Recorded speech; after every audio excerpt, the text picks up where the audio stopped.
Consciência no trabalho. Querido Osho, você nos fala para sermos conscientes em tudo, o que significa ser um observador de todas as coisas, de todo ato. Quando eu decido estar consciente no trabalho, eu perco a consciência, e quando eu me torno consciente de que eu não estava consciente, eu sinto culpa. Eu sinto que eu cometi um engano. Você poderia explicar? Esse é um dos problemas enfrentados por todo mundo que está tentando estar consciente enquanto trabalha, porque o trabalho exige que você deve se esquecer de si próprio completamente. Você deve estar envolvido nele tão profundamente, como se você estivesse ausente. A não ser que esse total envolvimento esteja presente, o trabalho permanece superficial. Tudo que é grandioso, criado pelo homem, na pintura, na poesia, na arquitetura, na escultura, em qualquer dimensão da vida, necessita que você esteja totalmente envolvido. E se você estiver tentando estar consciente ao mesmo tempo, seu trabalho nunca será de primeira classe, porque você não estará nele. Assim, consciência, enquanto se está trabalhando, necessita de um tremendo treinamento e disciplina, e a pessoa tem que começar com ações bem simples. Caminhar, por exemplo.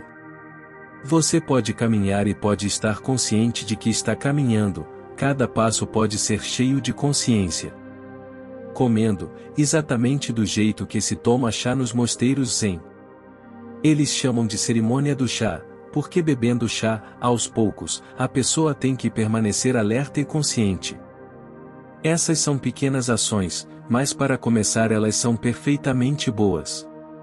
A pessoa não deveria começar com alguma coisa como pintura, dança, pois esses são fenômenos muito profundos e complexos. Comece com pequenas ações da rotina diária da vida.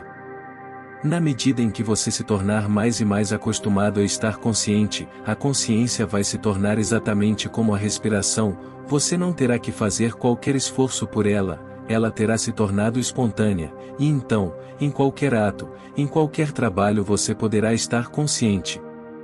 Mas lembre-se da condição, isso tem que ser sem esforço, isso tem que vir espontaneamente. A partir daí, pintando ou compondo música, ou dançando, ou mesmo lutando espada contra um inimigo, você poderá permanecer absolutamente consciente.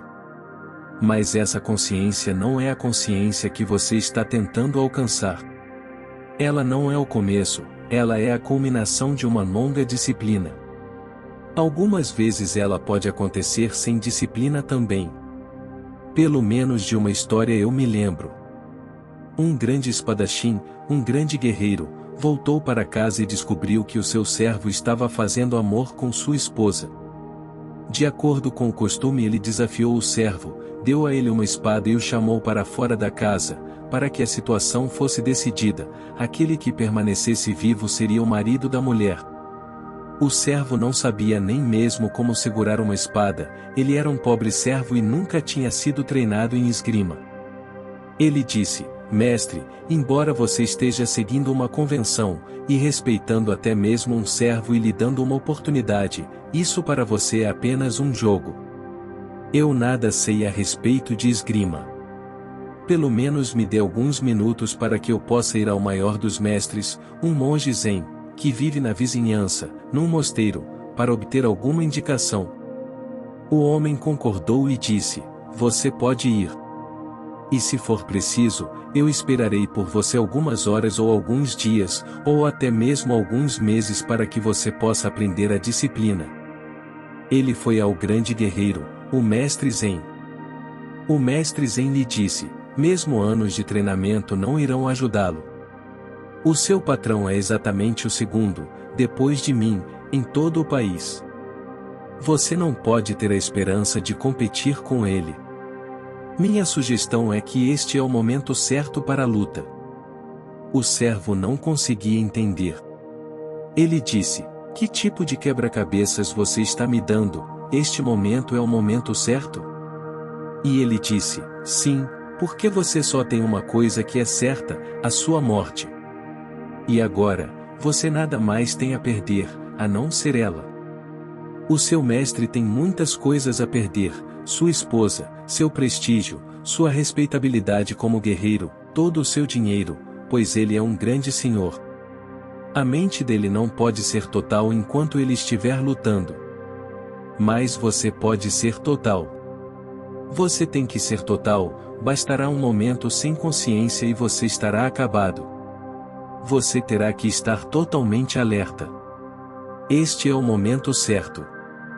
Não se preocupe com qualquer disciplina. Simplesmente pegue uma espada e vá. O servo estava de volta em poucos minutos. Seu patrão lhe disse: "Você aprendeu tudo?" Ele disse: "Não há necessidade de aprender coisa alguma. Venha para fora da casa." E a maneira como ele gritou: "Venha para fora da casa!" O patrão não podia acreditar que uma transformação mágica tivesse ocorrido com seu servo. Assim que ele saiu da casa, o servo, de acordo com a convenção, curvou-se diante do patrão, o patrão curvou-se diante do servo. No Japão, isso é parte da cultura deles: mesmo diante do inimigo, você tem que respeitar a sua dignidade, sua humanidade, sua divindade. E o servo começou golpeando o guerreiro, nada sabendo a respeito de esgrima. O guerreiro estava perdido, porque onde qualquer perito teria golpeado, o servo não iria golpear, porque ele não sabia. Ele golpeava em algum lugar onde nenhum perito jamais iria golpear. E ele estava lutando com tal totalidade que o guerreiro começou a recuar, e na medida em que o guerreiro recuava, o servo ficava com mais coragem. Ele movimentava a sua espada sem saber porquê, para qual propósito, ou mesmo onde ele estava golpeando.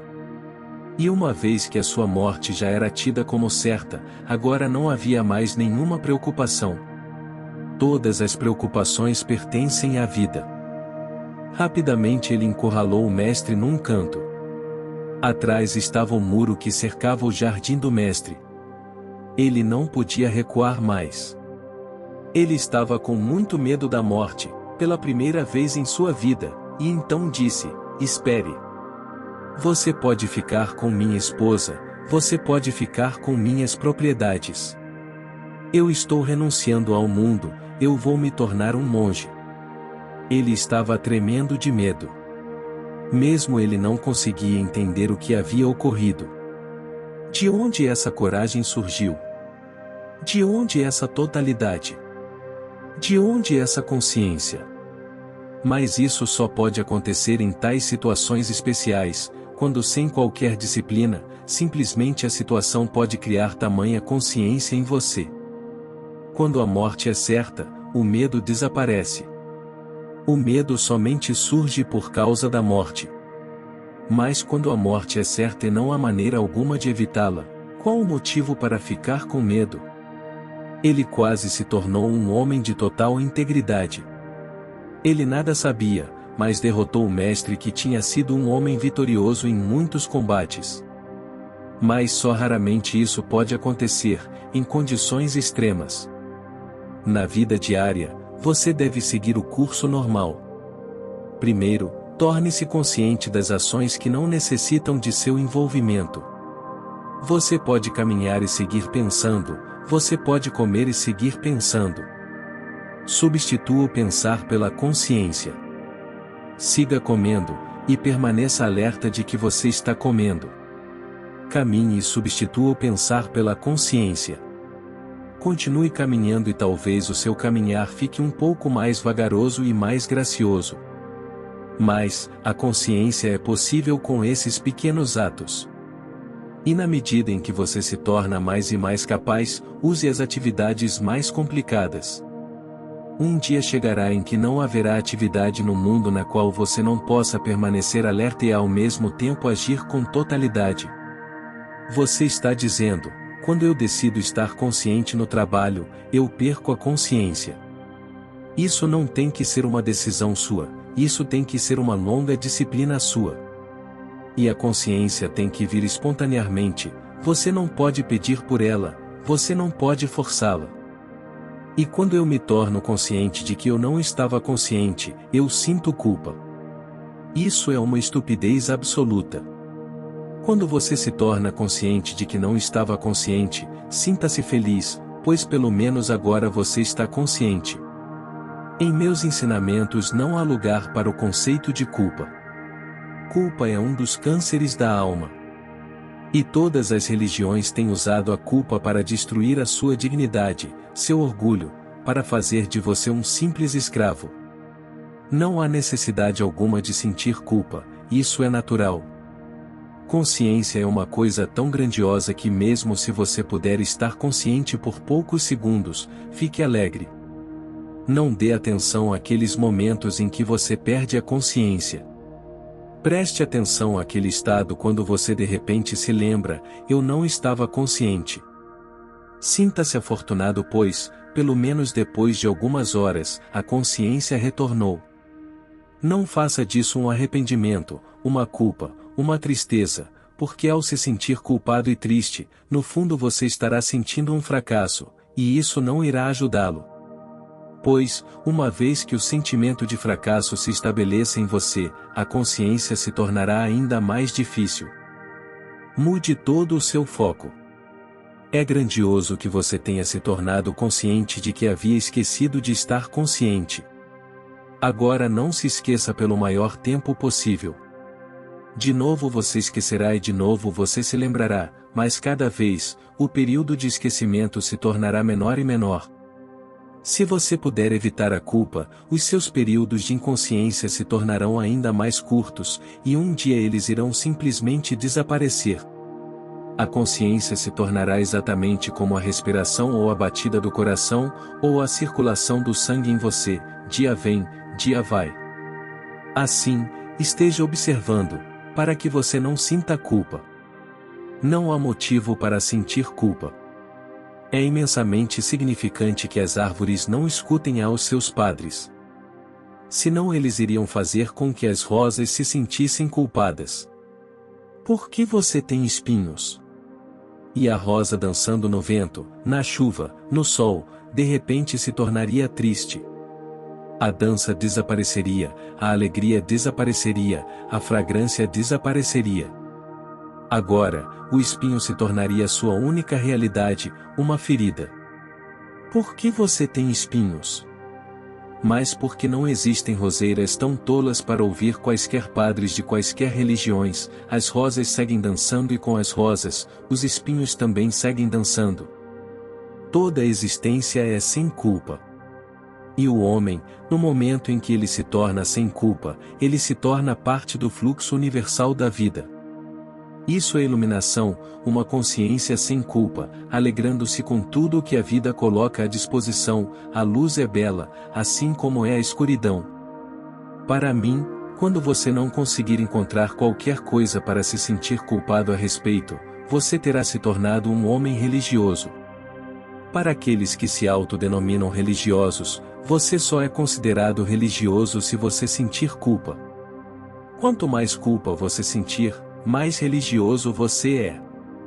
As pessoas estão torturando a si mesmas com punições, com penalidades.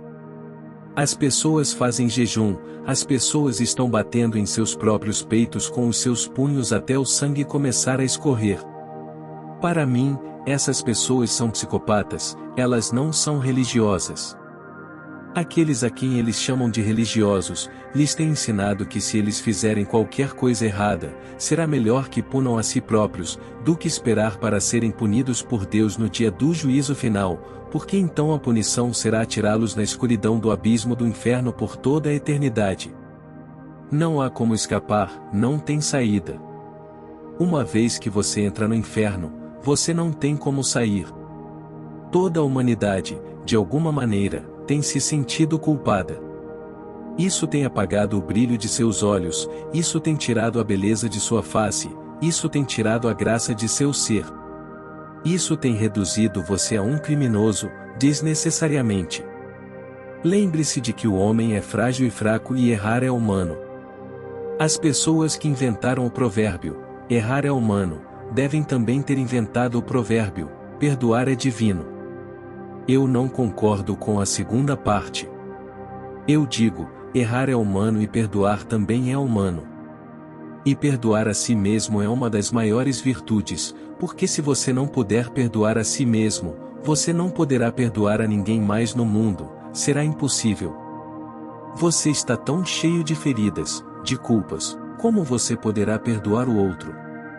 Aquelas pessoas que são chamadas de santos seguem dizendo que você será atirado ao inferno. Na verdade, eles é que estão no inferno.